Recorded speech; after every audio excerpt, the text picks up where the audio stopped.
Hi guys, so this video shows how to install unknown APK files in Amazon Fire TV Stick.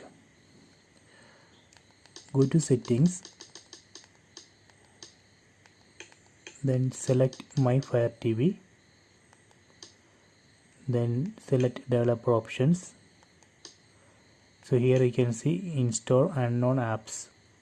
Select it. So here you can see list of apps. These are File Explorer apps.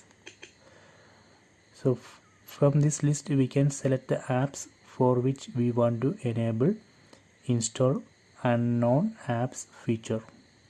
For example, let me select File Explorer app. Let me turn on. Okay, now using this File Explorer app we can install APK files which are from unknown sources. Similarly, let me enable this feature for Total Commander app. Done. So after this, using this Total Commander app we can install APK files from unknown sources. So this way we can enable and install unknown APK files in Amazon Fire TV Stick.